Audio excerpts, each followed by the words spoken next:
Génibet, Paris-Picanly. En ce moment, profitez de 250 € de bonus de bienvenue. Bonjour à toutes et bonjour à tous. On va prendre la direction de l'hippodrome de Deauville et la piste en sable fibré pour le Quintet Plus de ce vendredi 26 janvier. Une épreuve qui rassemble des chevaux pour la plupart bien connus en pareille société.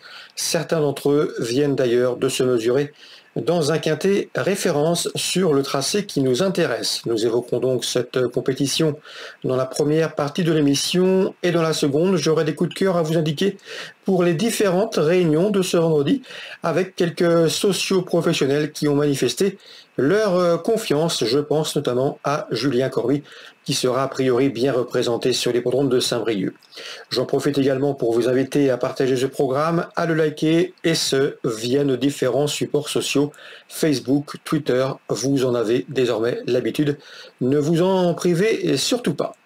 Le Quintet, c'est le prix de Belém en ce vendredi 26 janvier sur la PSF de Deauville, parcours de 1500 mètres.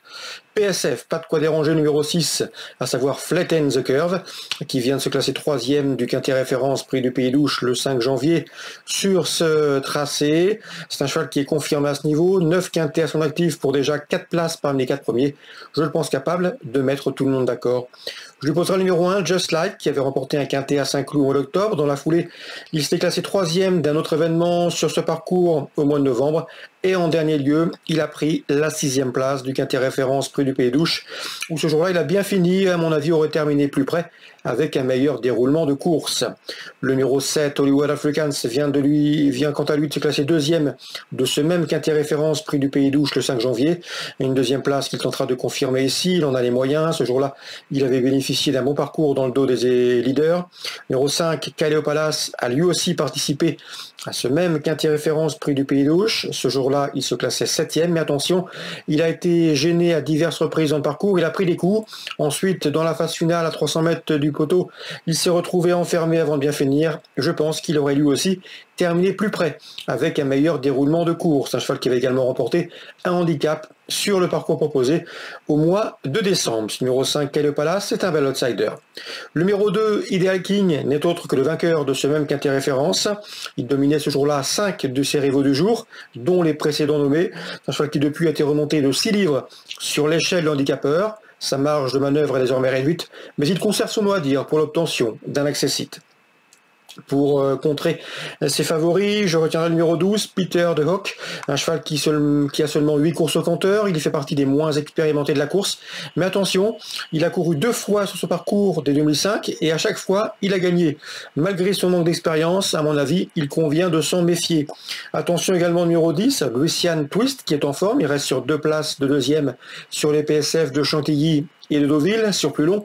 Il semble en mesure de faire aussi bien ici sur 2005.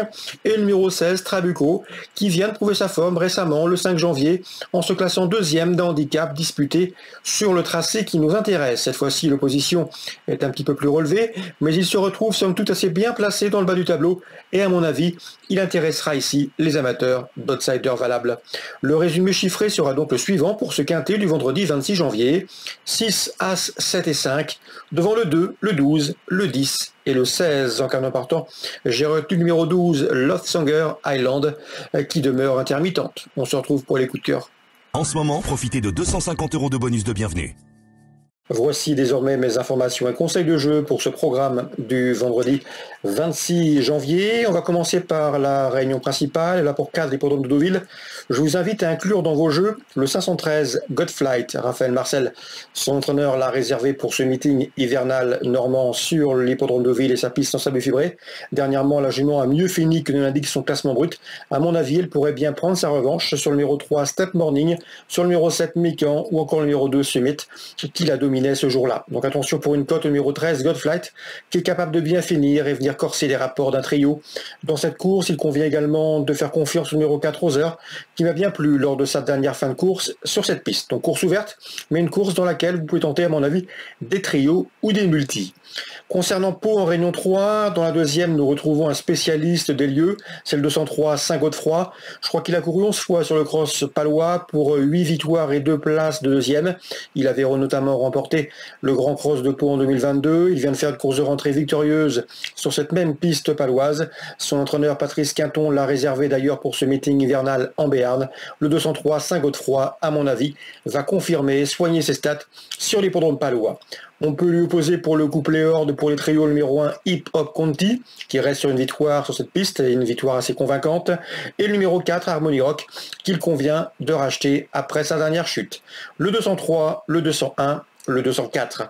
Dans la 7e, le 705 Mon Ouragan fait face à un engagement sur mesure. Il devrait en tirer profit. Lui qui vient de faire une bonne course de rentrée à Pau sur cette piste au mois de décembre où il n'a trouvé que le bon Wally, son compagnon d'entraînement, pour le dominer ce jour-là. Le 705 Mon Ouragan, victoire en vue.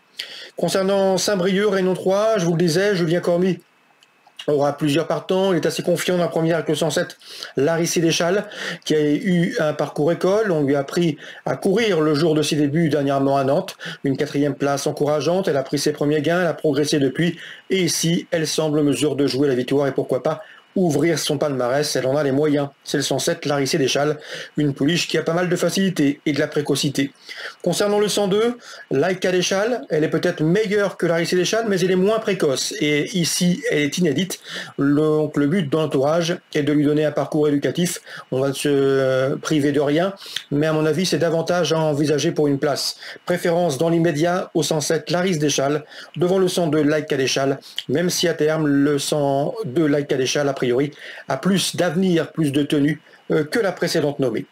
Dans la 4e, le 412, Justin Artis fait face à un engagement très intéressant. Le lot est dans ses cordes, elle devrait en tirer profit. Et concernant Vincent Seguin, il a fait avec le 810 #Dubs un objectif de cette course. Le cheval devrait répondre présent. On s'attache les Sarvezin pilote. Sa préparation s'est bien déroulée. Bref, dans ces conditions, il convient de lui accorder du crédit. C'est le 810 #Dubs. Concernant Cagne maintenant, Réunion 4, 3 coups de cœur à vous indiquer. J'aime beaucoup le 507 Joy Forever qui a mieux couru que ne l'indique son dernier classement. Elle sera cette fois-ci pieds nus comme la dernière fois, mais elle est efficace de la sorte et à mon avis, dans ce lot réservé aux femelles de 5 ans, elle doit pouvoir s'illustrer, elle en a le potentiel. Dans la 6e, c'est une course visée par Pierre Rupichet avec le 609 IY Mab qui va se plaire ici au Tremonté, une discipline dans laquelle elle a déjà brillé et à mon avis, elle doit pouvoir jouer la victoire à une cote somme toute intéressante. Le 609 IY Mab, un objectif. Concernant la 8e, le 809 Olenburg me semble en mesure de confirmer ses 2 dernières victoires dans cette course réservée aux drivers amateurs. Donc attention 809 Olenburg pour une confirmation. Voilà pour les différents renseignements que je pouvais vous indiquer pour ce programme de vendredi. Nous on se retrouve désormais demain pour une nouvelle émission. N'oubliez pas, likez, partagez ce programme s'il vous a donné satisfaction. Génibet, Paris Picardie. En ce moment, profitez de 250 € de bonus de bienvenue.